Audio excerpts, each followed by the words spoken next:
things you don't want at Parkinson's restaurant. You can get the things you don't want at Parkinson's restaurant. Yeah, once you get it, you can't give it back. It keeps progressing, won't cut you no slack. Yeah, you can get the things you don't want at Parkinson's restaurant. The song is called Parkinson's Restaurant. It's about Parkinson's, but not about a restaurant. And that's why I named it Parkinson's Restaurant. Some of my fellow Parkies may not be aware of the original song because they are just too damn young. Yes, there's about 20% diagnosed with Parkinson's that are much younger than what people realize. And I threw in a little humor. Not that Petey is funny, but we are all still human. And we're not contagious, but laughter is. For me, it all started about 10 to 12 years ago when I was officially diagnosed about 8 years ago. 8 years ago, last Christmas, when I went to visit a neurologist. Now the neurologist, Dr. Sue Price, gave me a few quick movement tests, and she said, "What we have here is Parkinson's, and I'm going to give you a couple pamphlets, and if you have problems later, just let me know." Well, me not knowing much about the disease, other than seeing the effects it has on Michael J. Fox, I figured it'd be useful to check into it, and that's exactly what I did. With my little pamphlets, I looked them all over in my personal computer, and a little bewilderment thrown in and some wild imagination, I set out to discover just what this thing was. Excuse my fingers, but they're affected too. I read about the stages, the symptoms, many of which I already had, the medications available, and the side effects of those medications, and saw pictures of older people, much older than myself, with walkers and drooling and hunched, and even bedridden. I continued to find this thing was incurable and would progress. It was going to swallow me up. That's what I thought. In the morning, I got a call from my general practitioner, Dr. Dopamine, and he said, "Kid, I got an update from Sue Price, and she says you have Parkinson's."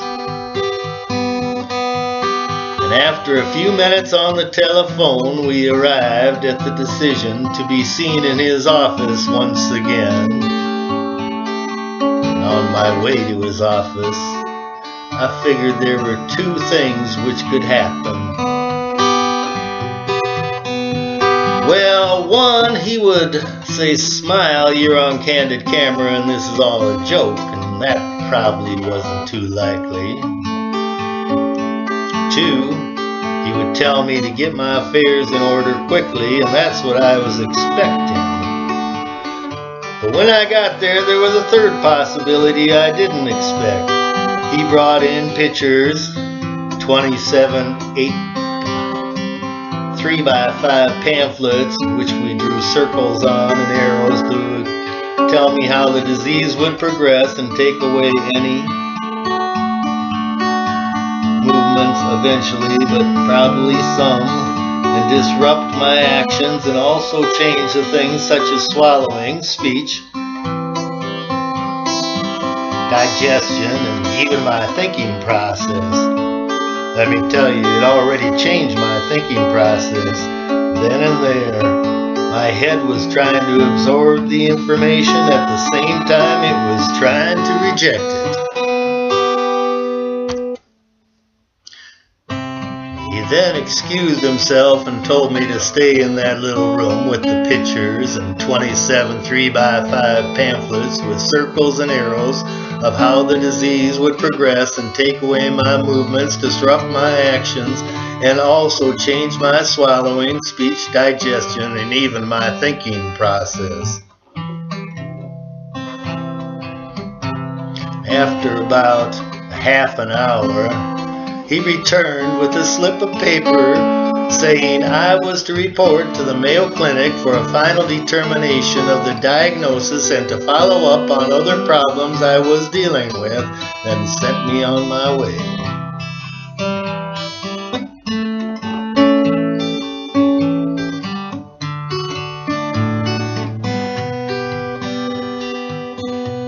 Well, after about 2 weeks, I started my journey to the Mayo Clinic and going to go there for a 4-day stay. Let me tell you about the Mayo Clinic. It's a whole city of buildings with huge lobby where I went to register. And there were patients, and there were greeters. The greeters made you feel like you were entering a high-class Walmart.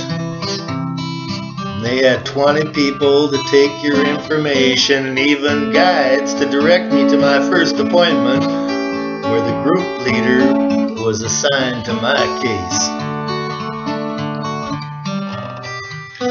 Now the group leader explained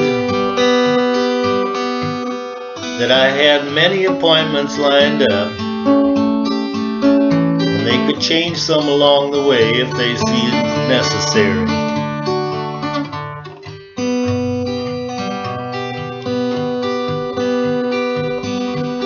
I had all different appointments. I had x-rays and CT scan and sleep study, infectious disease, heart and lung test, and of course neurology. And in between the main appointments, I was scheduled for some separate testing and procedures, and in my case it included blood work, angiogram, electric little probes placed into parts of my body to check for tremors, and they left no part untouched.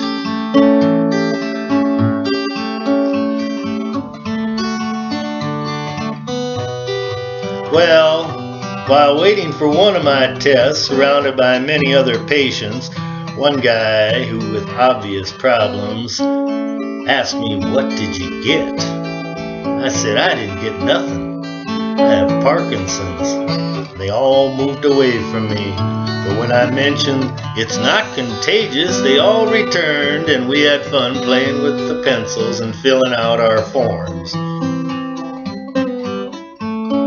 All in all, they confirmed the diagnosis with Parkinson's, found a way to clear up several of my other problems, including an infection that went on and on for years, and placed a couple stents in my arteries of my heart. The team of neurologists gave me the first dose of dopamine to be taken 3 times a day and increased by 1/2 a pill 3 times a day, once a week for the next 3 weeks, and told me to stop if I started feeling better, which I did.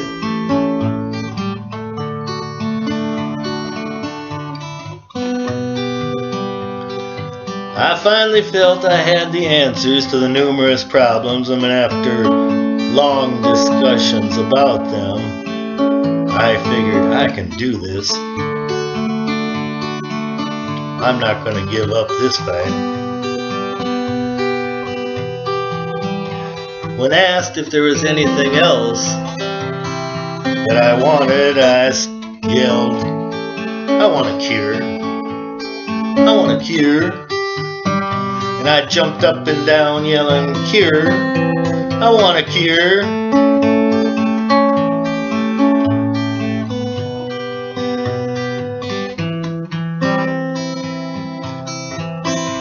Well, I know this has been going on for a long time now, and I didn't come here to tell you about my ailments and testing and thoughts of hopelessness.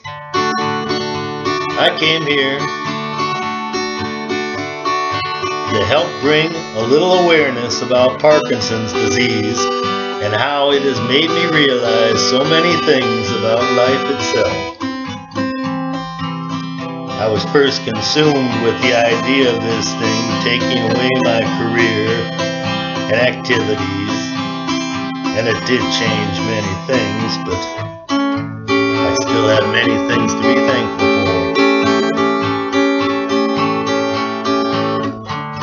It made me realize there are people much younger than myself going through this.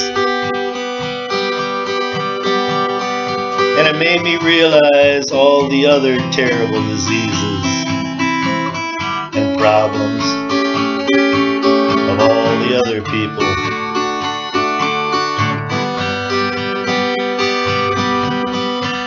Parkinson's is part of my life, but it's not me. It's not the real me. It's just me that has to carry Parkinson's.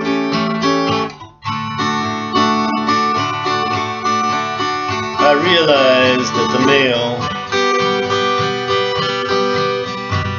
that things could also be much worse. As I saw a teenage boy with a huge smile on his face because he was walking on the new prosthetic legs from his last appointments. This time he was back to get arms. And I looked at the young faces of the bald children going through chemo and fighting for their lives.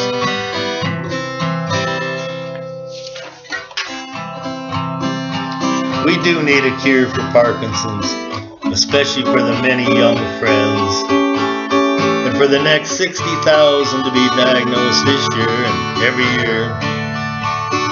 So I would like you all to sing along with me the next time it comes around on the guitar.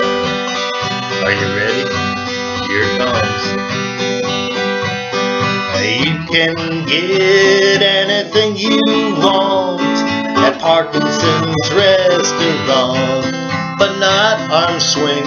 You can get everything you want at Parkinson's restaurant. Once you get it, you can't give it back. It keeps progressing, won't give you no slack. Yeah, you can get all the things you don't want at Parkinson's restaurant.